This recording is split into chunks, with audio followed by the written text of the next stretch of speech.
Pemirsa, Presiden Republik Indonesia Prabowo Subianto tiba di tanah air Kamis dini hari usai melaksanakan kunjungan kenegaraan sehari ke Australia. Pesawat Garuda Indonesia 1 yang membawa kepala negara dan rombongan terbatas mendarat di Pangkalan TNI Angkatan Udara Halim Perdana Kusuma, Jakarta sekitar pukul 1.30 waktu Indonesia Barat. Setibanya di tanah air, Presiden Prabowo disambut Wakil Ketua DPR Sufmi Dasko Ahmad, Menteri Sekretaris Negara Prasetyo Hadi, serta Kepala Badan Komunikasi Pemerintah Angga Raka Prabowo. Lawatan kenegaraan Presiden Prabowo ke Australia berlangsung 1 hari dengan sejumlah agenda yang menegaskan komitmen Indonesia untuk memperkuat hubungan strategis dengan negara tetangga.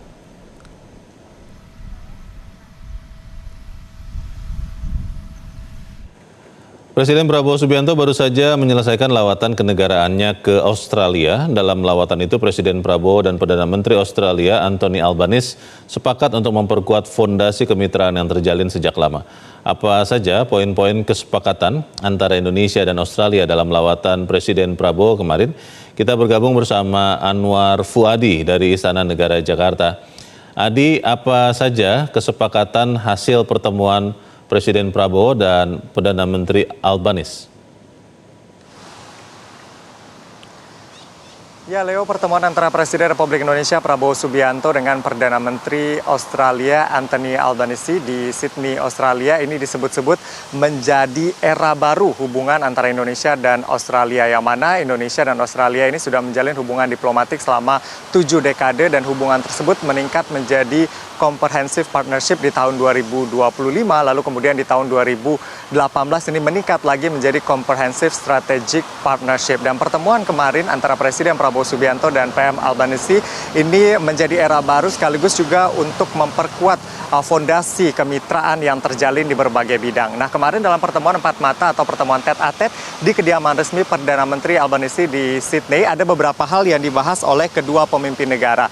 Di antaranya adalah yang berkaitan dengan ekonomi, lalu kemudian pembangunan, dan juga di bidang maritim. Dan yang juga menjadi penekanan adalah terkait dengan pertahanan dan juga keamanan. Rata-rata apa yang disepakati kemarin ini berkaitan dengan pertahanan dan juga keamanan. Kemarin kedua pemimpin ini setelah melakukan pertemuan secara tertutup juga memberikan keterangan pers kepada awak media Australia dan juga Indonesia, yang disampaikan keterangan ini di atas kapal induk terbesar milik Angkatan Laut Australia, yaitu HMAS Canberra.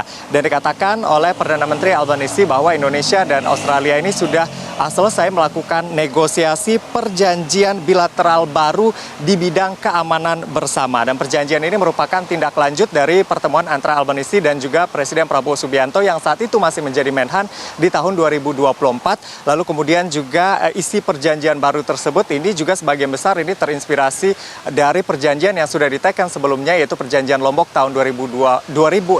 Lalu kemudian juga perjanjian yang disepakati di era Presiden kedua Soeharto kurang lebih 30 tahun yang lalu. Intinya PM Albanese mengatakan bahwa perjanjian baru ini menjadi pengakuan bahwa cara terbaik untuk menjaga perdamaian dan stabilitas kawasan adalah dengan bertindak bersama.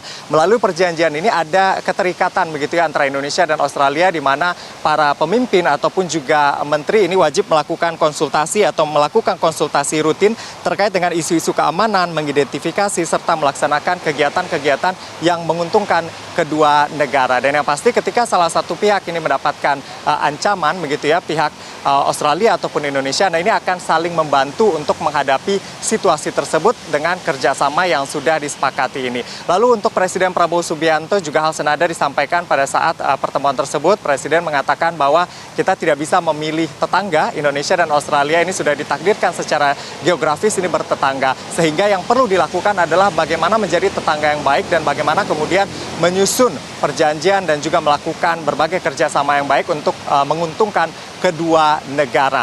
Dan juga disampaikan oleh Albanese bahwa pada bulan Januari 2026 mendatang ia akan kembali ke Indonesia untuk menandatangani secara resmi perjanjian baru di bidang keamanan yang sudah disepakati oleh kedua negara. Kurang lebih itu yang disepakati dalam pertemuan kemarin, di samping perbincangan-perbincangan terkait dengan ekonomi dan hal-hal yang sudah saya sebutkan tadi. Nah, kalau kita lihat begitu ya, Indonesia dan Australia ini memang sudah memiliki hubungan dekat baik secara geografis ataupun secara kerjasama dan juga kemitraan yang sudah disepakati sejak lama. Di bidang ekonomi misalnya seperti yang disampaikan oleh Menteri Investasi dan Hilirisasi Rosan Roslani yang juga menemani Presiden Prabowo Subianto dalam lawatannya ke Australia mengatakan Indonesia dan Australia sudah menandatangani CEPA atau Comprehensive Economic Partnership Agreement yang sudah ditandatangani sejak tahun 2020, artinya sudah 5 tahun. Nah, kalau kita lihat data di sini, CEPA kedua negara ini sudah memperluas kerjasama di berbagai sektor termasuk perdagangan, investasi, dan juga pengembangan sumber daya manusia.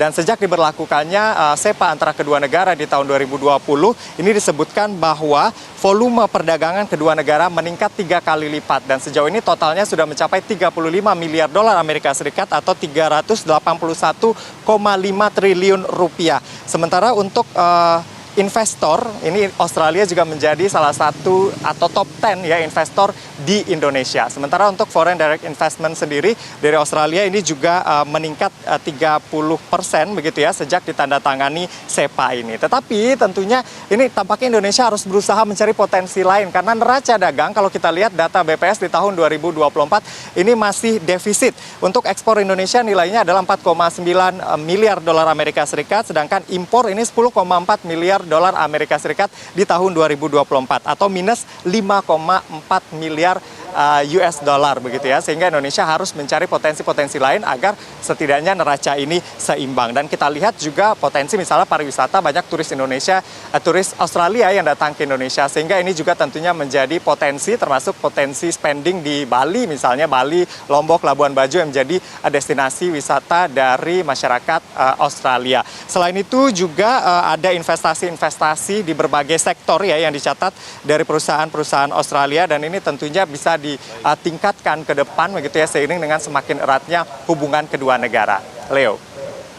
Kita harapkan nanti dalam waktu-waktu ke depan, Adi, kita akan mendapatkan informasi yang lebih detail mengenai hasil dari kunjungan lawatan kenegaraan Presiden ke Australia, termasuk mungkin kesepakatan-kesepakatan bisnisnya. Untuk saat ini, terima kasih laporan Anda.